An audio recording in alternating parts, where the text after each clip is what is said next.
तो 1 मिनट चालू करते हैं ना।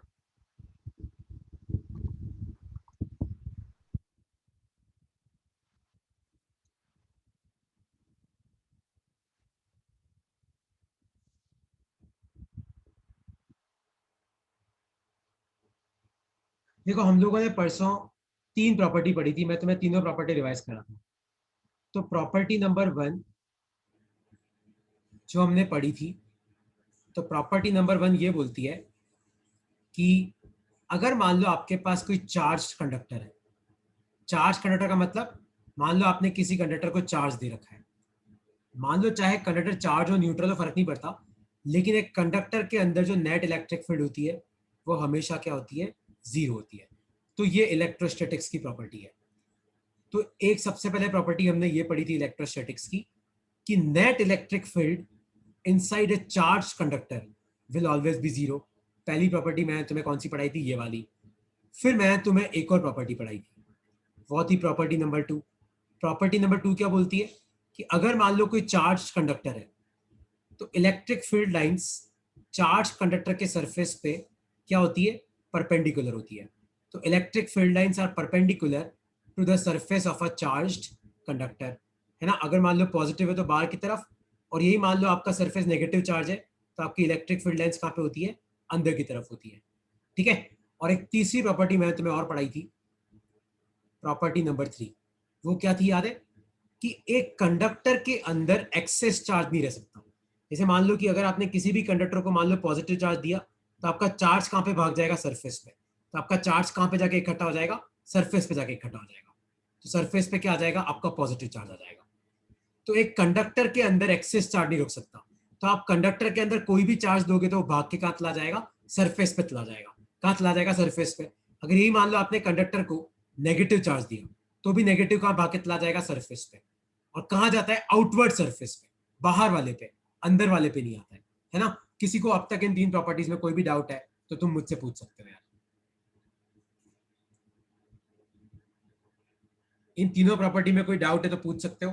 ये तो मैं नेक्स्ट प्रॉपर्टी पे आ रहा हूं।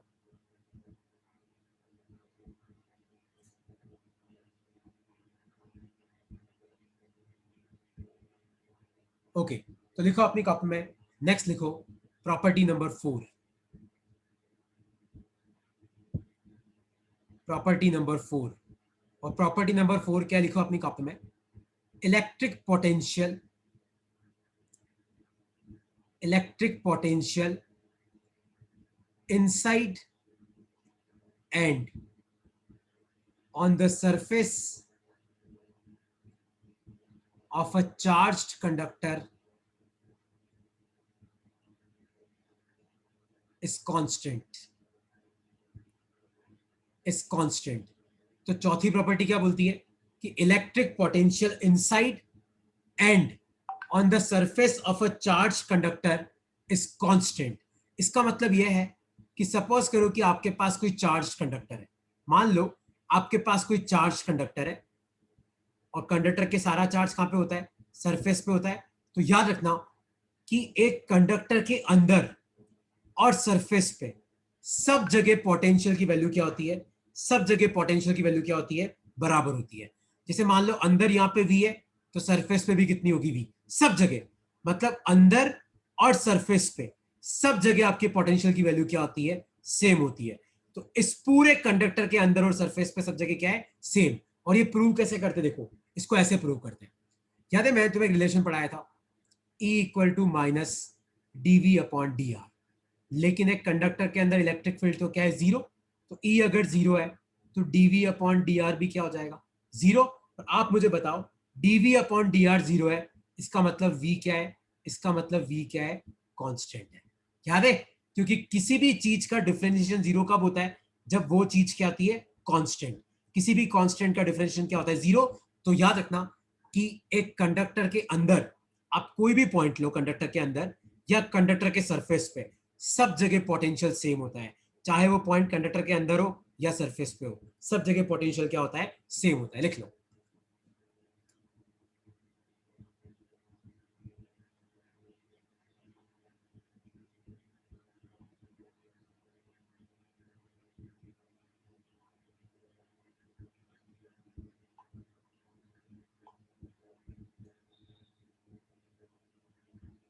लिख लो, electric field inside and on the surface of a charge conductor is constant. तो आप चाहे अंदर कोई पॉइंट लो, चाहे सरफेस पे कोई पॉइंट लो, सब जगह पोटेंशियल की वैल्यू क्या होती है, बराबर होती है। लिख लो अपनी कॉपी में, और इसमें कोई डाउट है तो तुम मुझसे पूछ सकते हो यार।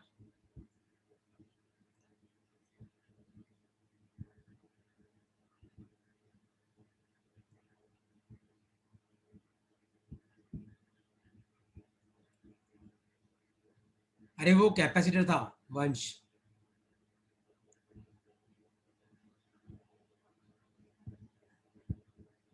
ठीक है, तो अब एक क्वेश्चन तुम लोगों को सॉल्व करना है। कोई डाउट है इसमें तो पूछो यार।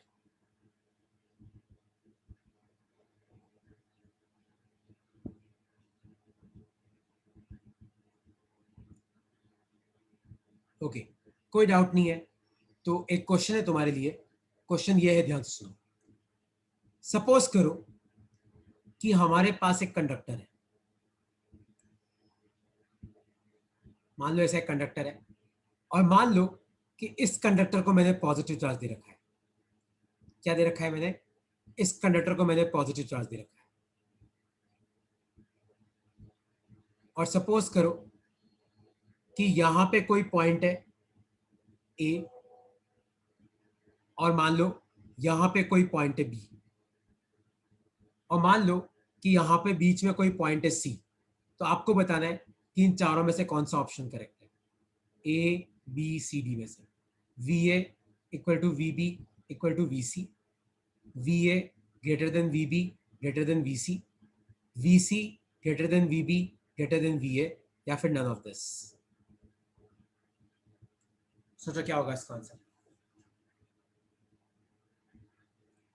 आपके पास ये एक चार्ज कंडक्टर है और मैंने तुम्हें 3 पॉइंट दे रखे हैं।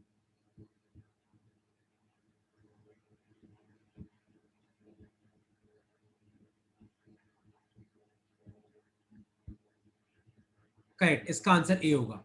द रीजन बिंग, क्योंकि एक चार्ज कंडक्टर के अंदर और सरफेस पे सब जगह पोटेंशियल की वैल्यू क्या होती है, सेम होती है। इसलिए सब जगह पोटेंशियल क्या आ जाएगा, तुम्हारा सेम आ जाएगा। आया तुम्हें समझ में? किसी को इसमें कोई डाउट है तो तुम मुझसे पूछ सकते हो यार। ओके, कोई डाउट नहीं है। देखो अब मैं तुम्हें एक चीज सिखा रहा हूं, वो बहुत इंपॉर्टेंट चीज है। तो अब मैं तुम्हें कंसेप्ट सिखा रहा हूं, वो बहुत इंपॉर्टेंट कंसेप्ट है आगे के लिए। इस कंसेप्ट को तुम सबको ध्यान से समझना। देखो सब इस कंसेप्ट को अच्छे से समझना। सपोज करो कि तुम्हारे पास ये कंडक्टिंग शेल है।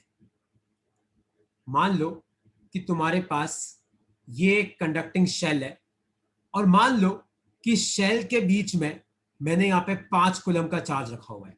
और ये कौन सी शेल है? एक कंडक्टिंग शेल है। कंडक्टिंग मतलब ये कंडक्टर का बना हुआ है जिसमें फ्री मूविंग इलेक्ट्रॉन्स होते हैं। तो देखो क्या होगा, ये 5 कूलम पॉजिटिव है, तो ये क्या करेगा, नेगेटिव को यहां पे अंदर वाले सरफेस पे अपनी तरफ खींच लेगा, नेगेटिव चार्ज को। तो यहां पे अंदर कितना जमा हो जाएगा, -5 कूलम। तो पॉजिटिव नेगेटिव को तो अपने पास बुलाता है, पर पॉजिटिव को रिपेल करता है। तो 5 कूलम ने -5 कूलम को अपने पास बुला लिया, +5 कूलम को रिपेल कर दिया। तो बाहर वाले सरफेस पे कितना चला जाएगा, तो बाहर वाले सरफेस पे कितना आ जाएगा, +5 कूलम आ जाएगा। आया तुम्हें समझ में? ये तभी पॉसिबल है जब ये शेल किसकी बनी है, कंडक्टर की। क्योंकि अगर ये इंसुलेटर है तो ऐसा कुछ नहीं होगा। तो अगर मान लो यहाँ पे 5 कूलम पड़ा है, तो ये प्लस क्या करेगा, माइनस को अपनी तरफ खींच लेगा। तो यहाँ पे अंदर वाले सरफेस पे तो क्या जमा हो जाएगा, -5 कूलम, और बाहर वाले सरफेस पे क्या आ जाएगा, +5 कूलम आ जाएगा। आया तुम्हें समझ में? तो इस क्वेश्चन का आंसर तुम मुझे करके बताओ। क्वेश्चन ये है, सपोज करो कि ये कोई कंडक्टिंग शेल है। मान लो मैंने सेंटर पे -10 कूलम रखा। मान लो अंदर वाले सरफेस का नाम है ए, बाहर वाले का नाम है बी। तो आपको बताना है कि इन चारों में से कौन सा ऑप्शन करेक्ट है। कि ए पे कितना आ जाएगा, मान लो ए पे आया 10 कूलम, मान लो बी पे आया 10 कूलम, मान लो ए पे आया -10 कूलम, मान लो बी पे आया -10 कूलम, मान लो ए पे आया तुम्हारा 10 कूलम, और मान लो बी पे आया -10 कूलम, और चौथा ऑप्शन है मान लो ए पे आया -10 कूलम और बी पे आया 10 कूलम। आपको बताना है इन चारों में से कौन सा आंसर करेक्ट है। ए पे 10 बी पे 10, ए पे -10 बी पे -10, ए पे 10 बी पे -10, और ए पे -10 बी पे 10। क्या आंसर करेक्ट होगा, सोचो इसका।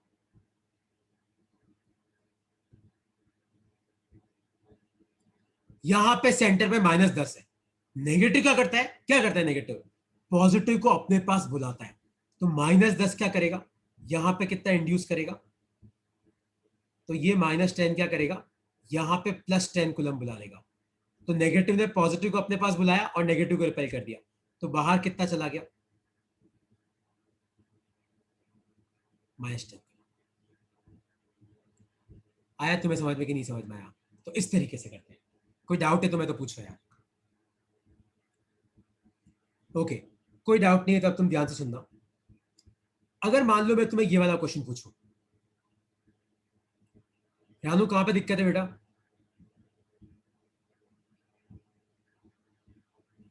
देख नहीं यहाँ पे तो मुझे माइनस, समझ नहीं आ रहा। देख अगर मान ले कि सेंटर पे मैं 10 कूलम रखता हूं, तो ये 10 कूलम पॉजिटिव है, तो ये नेगेटिव को अपने पास बुलाएगा। तो इस शेल के अंदर तेरा कितना चार्ज जमा हो जाएगा, -10 कूलम। तो 10 कूलम -10 कूलम को अट्रैक्ट करेगा, +10 कूलम को रिपेल करेगा। तो +10 का चला जाएगा बाहर की तरफ।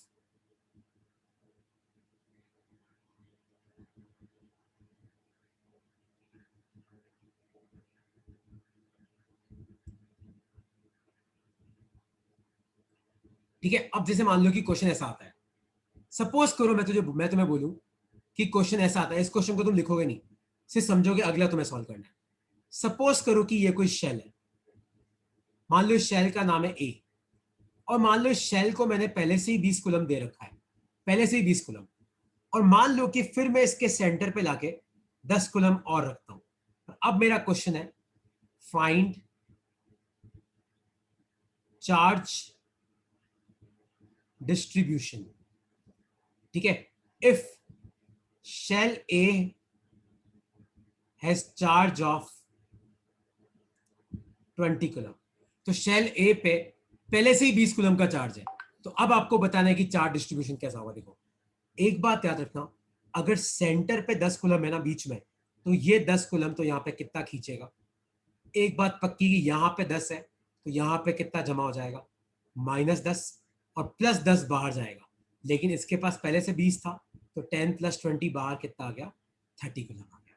अगर यहाँ पे 10 है, तो यहाँ पे एक बात पक्की कि -10 होगा, +10 रिपेल होके बाहर गया, और इसके पास पहले से जो 20 कूलम है वो कहाँ जाएगा, तो 20 और 10 कितना हो गया, 30। तो बाहर वाले सरफेस पे कितना है, 30 कूलम, अंदर वाले पे कितना इंड्यूस हुआ, -10 कूलम। लिख लो अपनी कॉपी में, और इसमें कोई डाउट है तो तुम मुझसे पूछ सकते हो।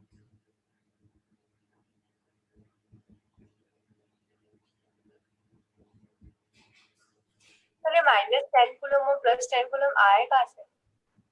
ये कंडक्टर है ना, तो कंडक्टर के अंदर तो फ्री मूविंग इलेक्ट्रॉन्स होते हैं, कंडक्टर के अंदर फ्री मूविंग इलेक्ट्रॉन्स होते कि नहीं होते। तो इस 10 कूलम ने क्या किया, -10 कूलम का चार्ज अपनी तरफ खींच लिया। तो -10 कूलम तो इलेक्ट्रॉन से ही बना है, तो इसका मतलब क्या है कि यहाँ पे अंदर वाले सरफेस पे बहुत सारे इलेक्ट्रॉन्स इकट्ठा हो गए। ठीक है, और ये इलेक्ट्रॉन जिन एटम से निकले होंगे, वो एटम क्या हो गए, पॉजिटिव चार्ज, तो वो पॉजिटिव चार्ज आकर बाहर जाके जमा हो गया।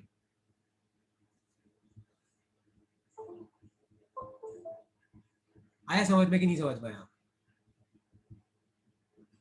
ओके, अब देखो मान लो कि बस इसमें एक स्टेप और ऊपर चलते हैं, उससे ज्यादा हाईफाई क्वेश्चन नहीं आता। सपोज करो मैं तुम्हें ये पूछूं कि मेरे पास मान लो कि ये एक शेल है, और मान लो कि ये एक और शेल है। इस क्वेश्चन को तुम लिखना मत, तुम खाली समझना। अंडा बन गया वैसे तो ये। मान लो कि अंदर वाली शेल का नाम है ए, बाहर वाले का नाम है बी। मान लो मैंने ए को पहले से ही 20 कूलम दे रखा है, और मान लो मैंने बी को पहले से ही 30 कूलम दे रखा है, और मान लो कि मैंने सेंटर पे 5 कूलम रखा। तो अब आपको बताना है कि चार्ज डिस्ट्रीब्यूशन कैसा होगा। आपको सबसे पहले चालू कहां से करना है, सेंटर से। तो अगर सेंटर पे कुछ नहीं है तो अंदर वाले सरफेस पे कुछ नहीं होगा, लेकिन सेंटर पे 5 है, तो यहाँ पे अंदर कितना जमा हो जाएगा, -5। ठीक है, तो 5 ने -5 को अपनी तरफ खींचा, +5 को रिपेल कर दिया। तो एक तो +5 और पहले से 20 था, तो यहाँ पे कितना है, 25 कूलम। तो मतलब यहाँ पे कितना चार्ज फैला हुआ है, 25 कूलम। तो अब देखना क्या होगा। अब ये 25 कूलम पता है क्या करेगा, अंदर वाले सरफेस पे कितना खींचेगा, यहाँ पे आ जाएगा -25 कूलम। यहाँ 25 है, तो ये -25 को अपनी तरफ खींचेगा, +25 बाहर चला जाएगा। और बाहर वाले पे पहले से कितना है 30, तो 25 + 30 कितना हो गया, बाहर वाले पे कितना आ गया 55 कूलम। आया समझ में? तो आउटर मोस्ट सरफेस पे 55, यहाँ -25, यहाँ 25, यहाँ -5 और यहाँ पे 5। अब कोई डाउट है इसमें तो तुम मुझसे पूछ सकते हो, क्योंकि अगला क्वेश्चन तुम लोगों को सॉल्व करना है।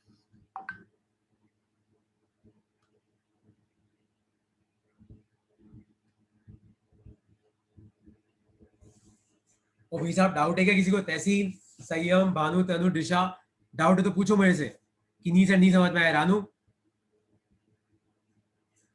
मेरे को इस टॉपिक पे थोड़ा टाइम जाता है, हर साल ही जाता है, तो मुझे पता है थोड़ा समझने में टाइम लगेगा तुम्हें।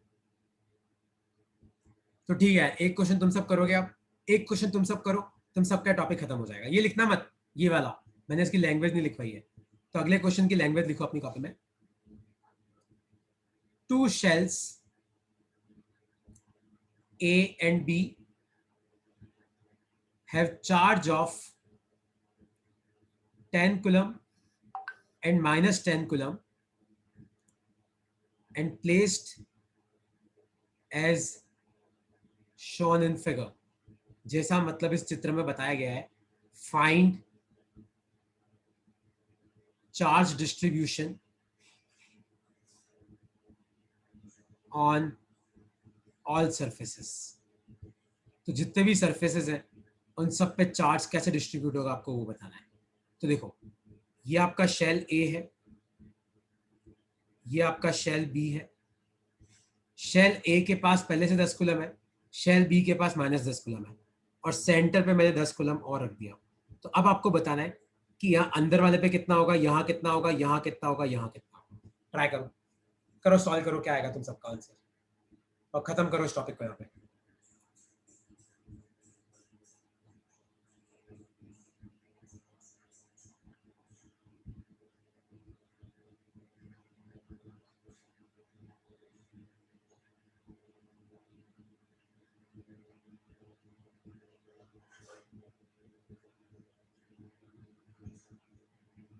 कितना आ रहा है रानू, कितना आ रहा है? जल्दी करो यार, तुम तो खाली मुझे ये बता दो कि इस चौथे वाले फेज पे कितना चार्ज है।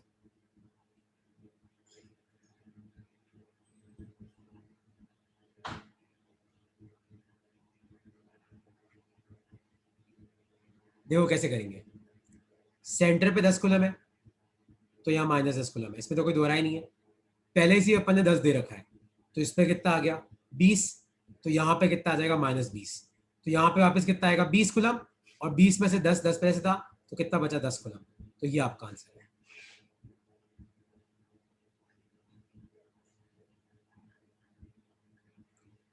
दस -10, तो 10 ने -10 को अपनी तरफ खींचा, +10 को रिपेल किया। पहले से 10 था तो इस पे कितना हो गया 20, तो यहाँ पे आ गया -20, तो 20 ने -20 को अपनी तरफ खींचा, +20 को रिपेल किया, तो 20 यहाँ पे आया। और पहले से ही कितना था इसके पास -10, तो इसके पास कितना बचा 10 कूलम ही तो बचा। देख सही, हम ध्यान से देख, ये एक शेल है, ये एक शेल है, यहाँ पे सेंटर पे 10 कूलम है, तो यहाँ पे -10 कूलम आएगा, तो 10 ने -10 को अपनी तरफ खींचा, +10 को रिपेल किया, तो एक तो अंदर से 10 आ रहा है और 10 पहले से है, तो यहाँ पे 20 आ जाएगा।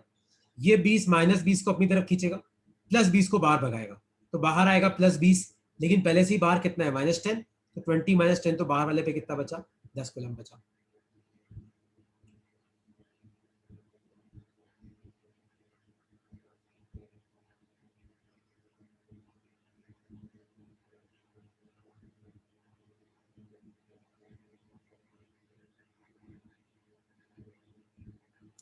आया समझ में? तुम लोगों को नहीं समझ में आया? चलो ये हो गया तुम्हारा ये टॉपिक खत्म कि चार्ज डिस्ट्रीब्यूशन कैसे फाइंड करते हैं। इसकी कोई थ्योरी नहीं है, इसके क्वेश्चन आते बस। अब लिखो प्रॉपर्टी नंबर 5। प्रॉपर्टी नंबर 5, इस प्रॉपर्टी का नाम है इलेक्ट्रोस्टैटिक शील्डिंग। तो इसकी डेफिनेशन लिखो अपनी कॉपी में, लिखो net electric field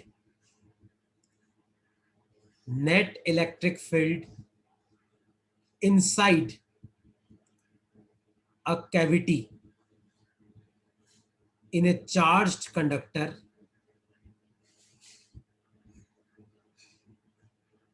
is 0. Net electric field inside a cavity in a charged conductor is 0. This property is known as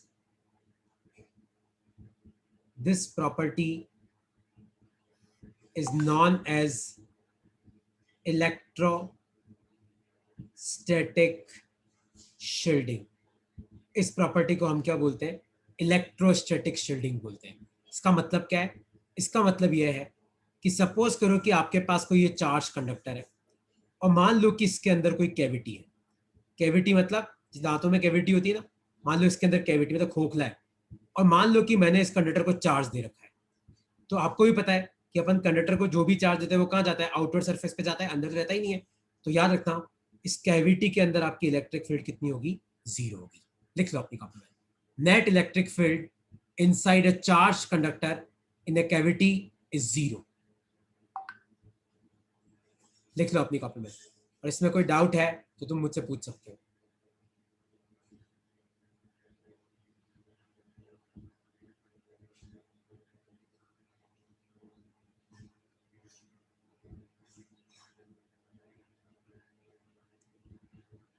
तो एक चार्ज कंडक्टर के अंदर मान लो कोई कैविटी है, तो उस कैविटी के अंदर इलेक्ट्रिक फील्ड की वैल्यू क्या होगी? 0 होगी. कुछ भी पूछना है इसमें तो पूछो. अब ये प्रॉपर्टी काम कहां पे आती है पता है तुम्हें? This property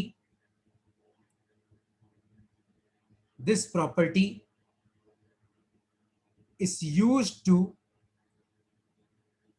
safeguard delicate electrical instruments from external electric field.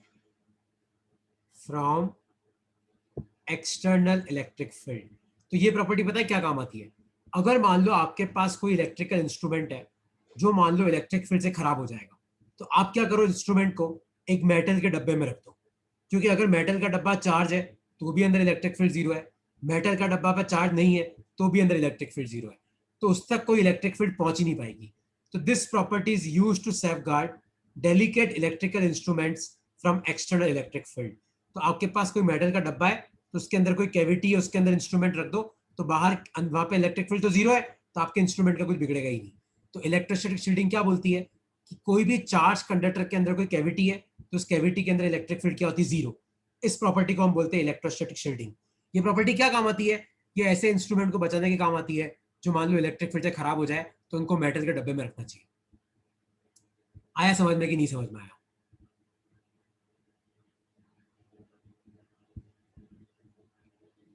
कोई डाउट है इसमें तो पूछ सकते हो यार तुम.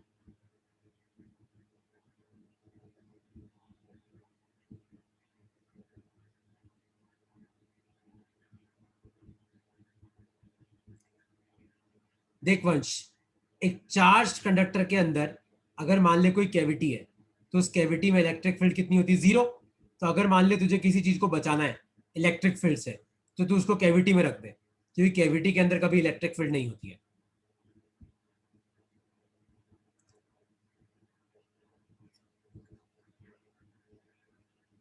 ठीक है. अब लास्ट प्रॉपर्टी लिखो अपनी कॉपी में. Property number 6. इसके साथ तुम्हारी प्रॉपर्टी खत्म हो जाएगी और तुम्हारी 6 की 6 प्रॉपर्टी में से एक प्रॉपर्टी के क्वेश्चन तुम्हें जरूर मिलेगा, 1-2 का. तो लिखो प्रॉपर्टी नंबर 6 क्या है, लिखो अपनी कॉपी में. इलेक्ट्रिक फील्ड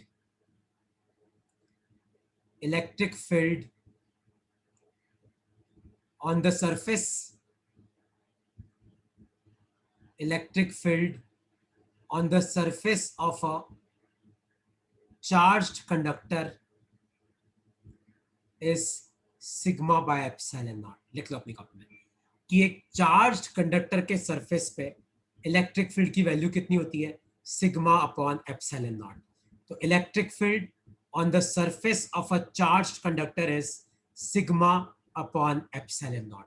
तो अगर आपके पास कोई चार्ज कंडक्टर है तो उसके सरफेस पे इलेक्ट्रिक फील्ड कितनी होती है? Sigma upon epsilon not. है ना? अभी कैसे प्रूव करते देखो. सपोज करो कि आपके पास कोई कंडक्टर है और मान लो कि इस कंडक्टर पे पॉजिटिव चार्ज फैला हुआ है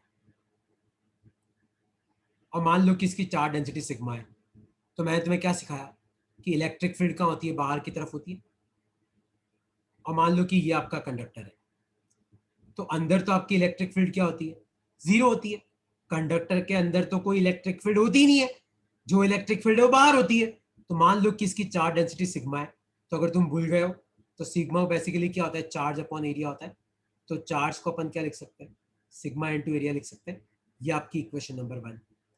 अब क्या करो, आप एक काम करो, आप यहाँ पे एक इमेजनरी सिलेंडर बनाओ। तो ध्यान से देखो, यहाँ पे 3 एरिया है, area number 1, area number 2, area number 3। ध्यान से देखो, नीचे वाला जो एरिया है वहां पे तो इलेक्ट्रिक फील्ड ही नहीं है, तो यहां से तो आपका फ्लक्स वैसे भी क्या है, जीरो। जो आपका लेटरल सरफेस एरिया है सिलेंडर का, फ्लक्स का मतलब होता है कि किसी भी एरिया से कितनी इलेक्ट्रिक फील्ड लाइन पास कर रही है। अरे भाई, जब कंडक्टर के अंदर इलेक्ट्रिक फील्ड लाइन ही नहीं है तो पास क्या करेगी, भटा। तो नीचे वाले से फ्लक्स क्या है, जीरो। फिर ये सेकंड वाले सरफेस से देखो, यहां से भी आपका फ्लक्स जीरो ही आएगा, क्योंकि आपकी इलेक्ट्रिक फील्ड लाइन तो कहां से पास कर रही है, खाली ऊपर वाले एरिया से पास कर रही है। तो ऊपर वाले एरिया से तीसरे से फ्लक्स कितना होगा, फ्लक्स का फॉर्मूला अगर तुम भूल गए हो तो वो होता है ई ए कॉस थीटा। तो ई तो अपने को पता ही नहीं है, एरिया ए है, और कॉस 0 1, क्योंकि आपका एरिया वेक्टर भी बाहर की तरफ, इलेक्ट्रिक फील्ड भी बाहर की तरफ। तो आपका टोटल फ्लक्स है कितना, तो नेट फ्लक्स कैसे निकालते हैं, सब फ्लक्स को ऐड कर दो, तो 0 + 0 + ई है। और अगर तुम भूल गए हो तो नेट फ्लक्स किसके बराबर होता है, charge enclosed upon epsilon naught. तो नेट फ्लक्स कितना है, ई है, चार्ज एनक्लोज कितना है, sigma A upon epsilon naught. A से आपका ए गया, तो आपकी इलेक्ट्रिक फील्ड कितनी आ गई, सिग्मा अपॉन एप्सिलॉन नॉट। लिख लो अपनी कॉपी में। ये आपकी लास्ट प्रॉपर्टी है, प्रॉपर्टी नंबर 6। और प्रॉपर्टी नंबर 6 का डेरिवेशन जनरली मैंने देखा है कि एग्जाम्स में आता है। प्रॉपर्टी नंबर 6 का डेरिवेशन कि prove that electric field on the surface of a charge conductor is sigma by epsilon naught. तो लिख लो अपनी कॉपी में।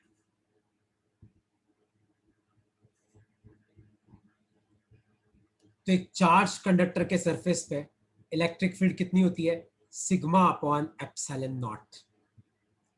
सिग्मा मतलब चार्ज डेंसिटी, एप्सिलॉन नॉट मतलब आपका एक कांस्टेंट है।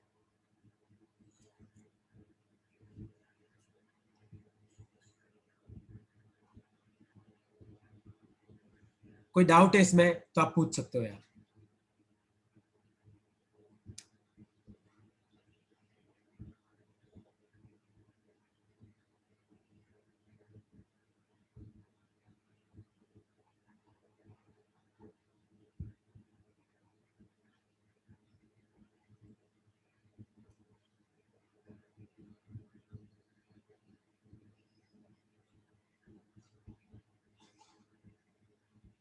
हाँ जीनल, क्या डाउट है, मेरे को तेरा डाउट समझ नहीं आया बेटा।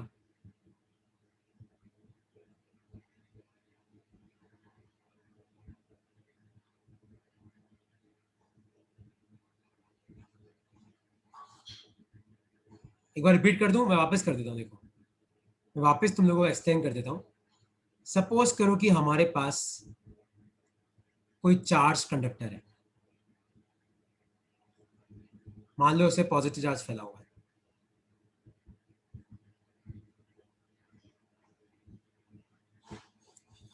ठीक है, मान लो चार्ज डेंसिटी सिग्मा है।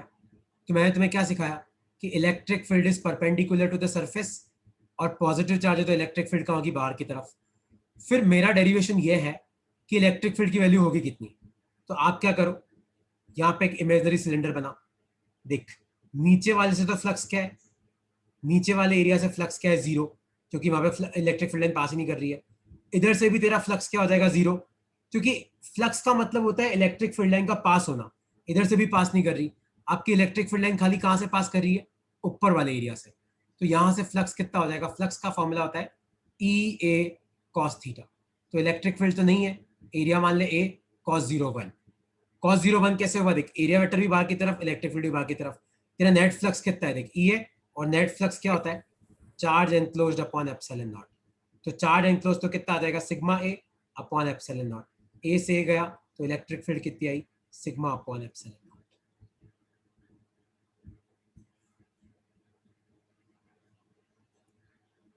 आया समझ में, कोई डाउट है इसमें।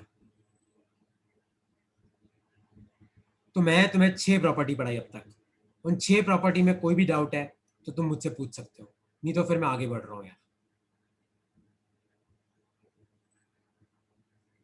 तो देखो मैं तुम्हें क्या क्या प्रॉपर्टी पढ़ाई, मैं तुम्हें रिवाइज कराता हूँ। देखो सबसे पहली प्रॉपर्टी तो ये कि एक कंडक्टर के अंदर नेट इलेक्ट्रिक फील्ड क्या होती है, जीरो।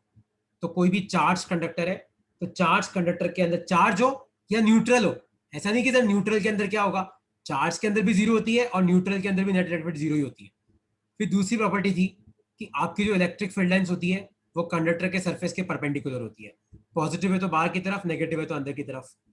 तीसरी प्रॉपर्टी थी कि कंडक्टर के अंदर कोई भी एक्सेस चार्ज नहीं रह सकता, अगर आप कोई चार्ज दोगे तो चार्ज भाग के कहां पे चला जाएगा, सरफेस पे, अंदर कोई भी चार्ज नहीं रुक सकता, है ना। चौथी प्रॉपर्टी क्या थी कि एक कंडक्टर के अंदर और सरफेस पे सब जगह पोटेंशियल सेम है, चाहे आपका कोई पॉइंट अंदर हो चाहे आपका कोई पॉइंट सरफेस पे हो, सब जगह आपके पोटेंशियल की वैल्यू क्या होती है, सेम होती है।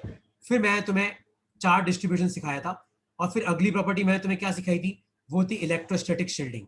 इलेक्ट्रोस्टैटिक शील्डिंग की प्रॉपर्टी क्या बोलती है कि अगर आपके पास कोई भी चार्ज कंडक्टर है और मान लो उसके अंदर कोई कैविटी है, तो कैविटी के अंदर इलेक्ट्रिक फील्ड की वैल्यू क्या हो जाएगी, जीरो।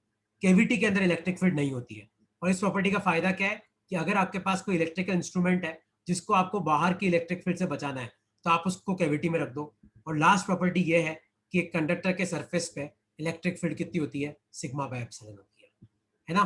तो अब तुम्हारा काम क्या है, देखो अगली स्लाइड में मैं पांच छह कंडक्टर बना रहा हूं, तुम्हें प्रॉपर्टी के बेसिस पे मुझे बताना है कि उनमें से कौन सा करेक्ट है और कौन सा इनकरेक्ट है, ठीक है। तो लिखो अपनी कॉपी में, आइडेंटिफाई करेक्ट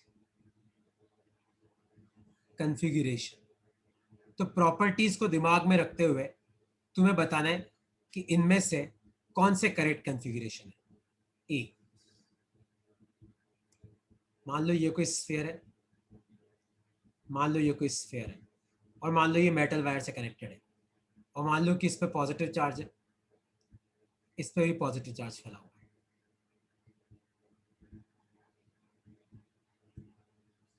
मान लो कि यहाँ पे पोटेंशियल 2 वोल्ट है और मान लो यहाँ पोटेंशियल 4 वोल्ट है, ठीक है। आपको बताना है कि ये करेक्ट है कि इनकरेक्ट है।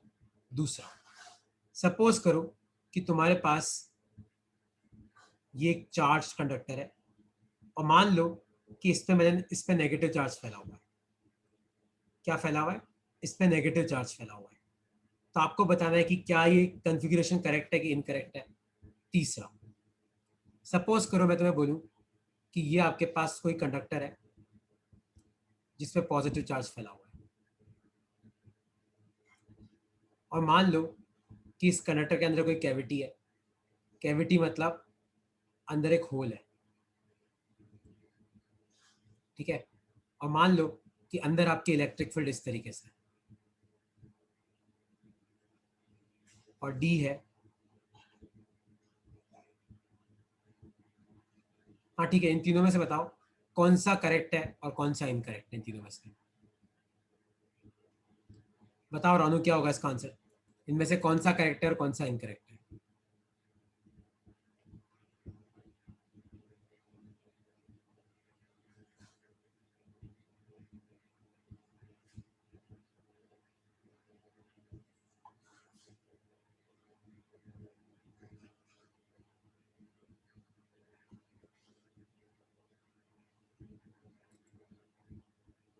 ऑल इनकरेक्ट है, ऑल आर इनकरेक्ट। देखो तीसरा वाला इनकरेक्ट इसलिए है कि कैविटी में आपकी इलेक्ट्रिक फील्ड जीरो होती है, तो भाई इलेक्ट्रिक फील्ड लाइन कहां से आई, जब इलेक्ट्रिक फील्ड ही जीरो है तो इलेक्ट्रिक फील्ड लाइन का मतलब क्या है, तो बात ही खत्म हो गई। चार्ज आपका आउटवर्ड बाहर वाले सरफेस पे जाता है, ना कि अंदर वाले सरफेस पे, इसलिए ये गलत है। और पहले वाले में आपका ये पूरा कंडक्टर सेम है, अगर आपने इसको वायर से कनेक्ट कर रखा है ना, मतलब ये पूरा एक ही कंडक्टर है। और अगर पूरा कंडक्टर एक है तो मतलब अंदर और सरफेस पे सब जगह पोटेंशियल सेम होगा, तो यहाँ पे 2 और यहाँ पे 4 नहीं हो सकता। अगर मान लो बीच में वायर ना होता तो बात कुछ और होती, वायर से क्या हुआ कि ये पूरा कंडक्टर एक हो गया, तो सब जगह पोटेंशियल सेम होगी। तो ये तीनों के तीनों आपके इनकरेक्ट है।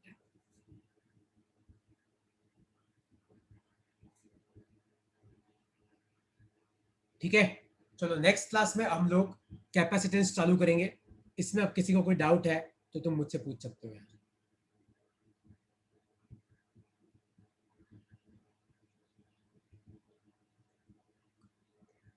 लिख लो, ये स्लाइड में तुम्हें आज ही भेज दूंगा वैसे।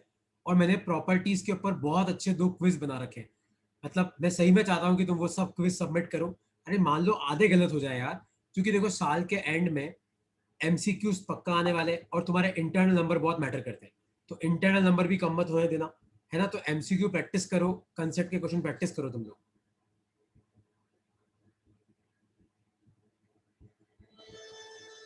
सर आप पूछो। सर वो लास्ट पेज में जो ग्राफ वाला क्वेश्चन था ना जिसमें इलेक्ट्रिक फील्ड की स्ट्रेंथ बता रही थी वो कैसे करते हैं? यार मेरे को एक बार ना तहसीन देखना पड़ेगा। तूने मुझे स्नैप स्क्रीनशॉट भेजा हुआ है क्या?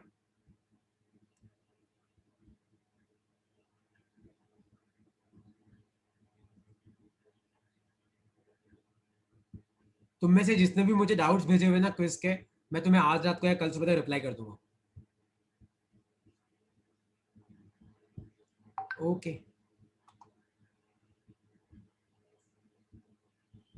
Bye sir.